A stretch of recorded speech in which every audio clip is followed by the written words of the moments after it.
Kadarius Toney was offsides. And when you see Patrick Mahomes react the way he reacts, how do you think his teammates take that? And he's come out yesterday, went on a local radio show and said he regrets the way he reacted afterwards. We talked about how that's the first time we've ever seen him showcase his emotion in our eyes. That's the first. Teammates are going to love it. What did you think while you're watching that all kind of unfold, and how do you think the NFL reacts to it? I hope nothing happens. I hope they do nothing. They're saying they're going to get fined for criticizing the refs. That's what they're saying. Well, for some of the media stuff, I thought you meant more of the sideline stuff.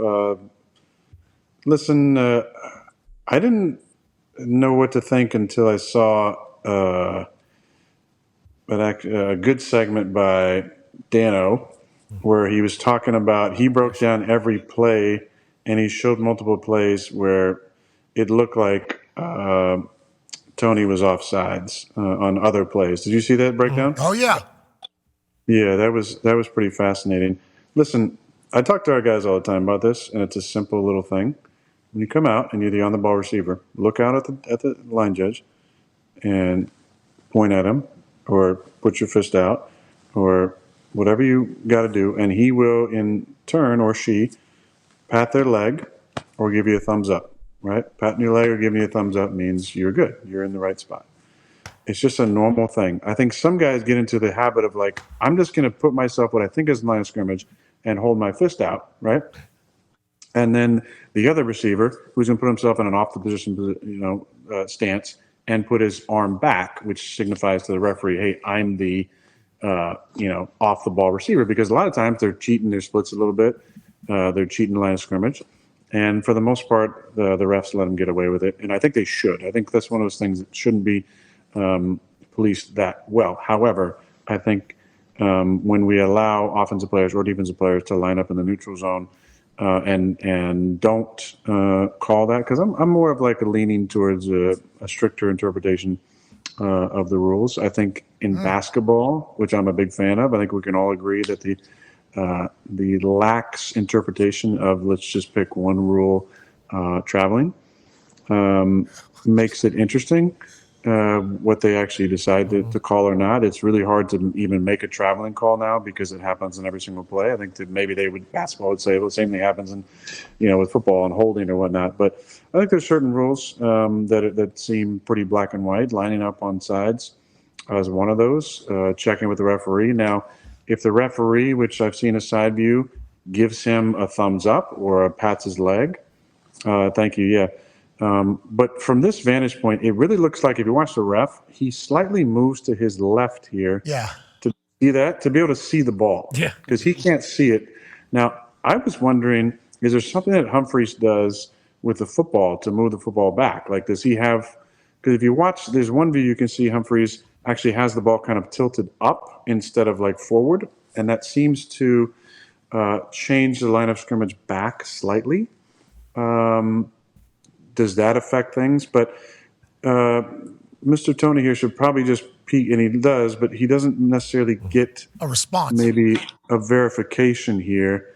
But again, it's a tiny foul. It's a very tiny thing. If there was multiple issues, the thing I love about Gene, right? I'm jumping just, but Gene's territory is Gene would always kind of warn you. He'd say, "Hey, move your right tackle up," or "Hey, move your left tackle up," or watch your hands on the snap count, or hey, watch the play clock. You're getting real right up next to zero, or whatever. It kind of give you one warning, but after that, it was no, hey, we warned you. For Bakhtiari, he's like, hey, Bach, get your hands inside. We're going to call holding, right?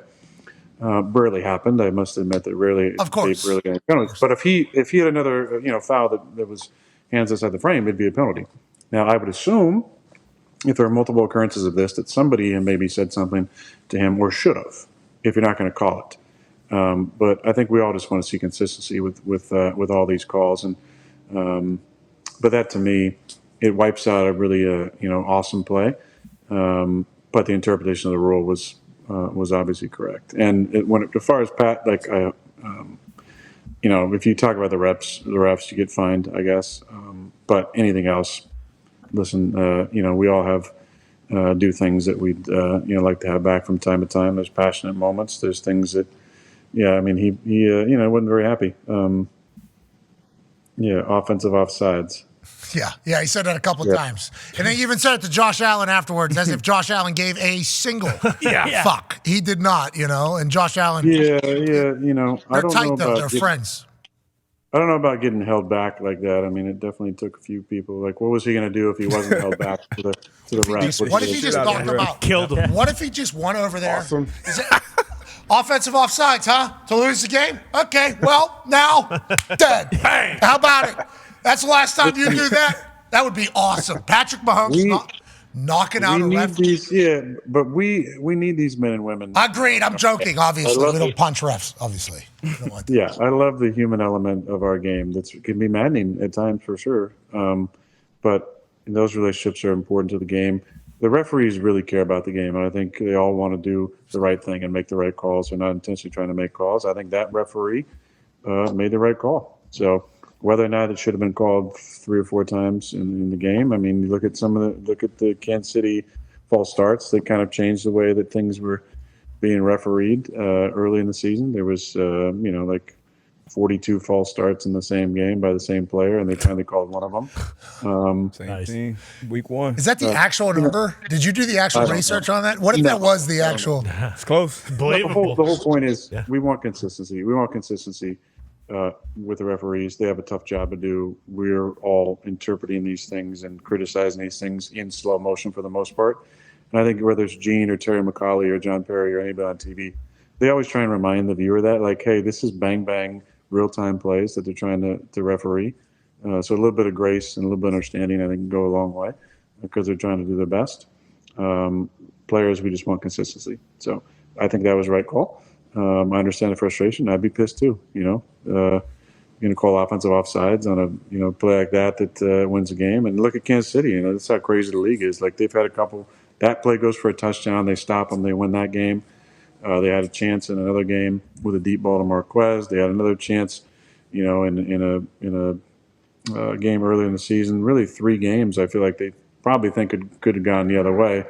They're 8-5, sitting at 11-2 would be a whole different ball game, because I believe that has he played any playoff games on the road? No. He hasn't, right? No. So that'll be a new experience. Not that he couldn't do it. He's a phenomenal player. But, they're going to have a hard time getting that 1 seed, I think, at this point. You know what Travis Kelce did on that play? What did he do? 2 things at once. Yeah. Amen. He was tight end and he was quarterback. Mm-hmm. It was one of the greatest plays we will never be able to celebrate because of the lineup offsides.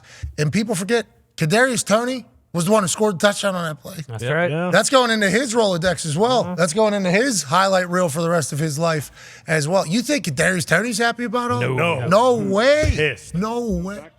Back to Corey Linsley. Corey Linsley held on one of the greatest plays of my career as well, where I made like 3 guys missed in the pocket and threw this ball as I was getting drilled in the back of my legs to Devontae Adams against Chicago in the back of the end zone. Yep. So I remember that. no one ever gives a shit about that play because Corey decided to hold on it. This guy. Hey, Corey, figure it out. What a prick. Don't hold. Yeah, we were talking. If you go back to the play, though, Corey, it's one of those interesting holds where a guy just overpowers another guy. Like, Corey literally just grabbed this dude and just Corey's like, I didn't hold. I won. Yeah. You're talking about a great play for you. I would have had this. This fucking plays on my highlight reel, too. I just picked the guy up and dominated him. Football is wild because listen to the way we're talking, and I don't know how you're talking, but like how we're talking, obviously we're part of the problem. We get it. You remind us every single week. Bills get that win there, very easily could not have. I mean, just right here, right there. Bills don't win, okay? Just literally, Bills don't win right there. Instead, what's that? Just like AJ and Laura always talk about, with their own games. Like, the NFL is a game of inches. It certainly is. Yep. A couple of them.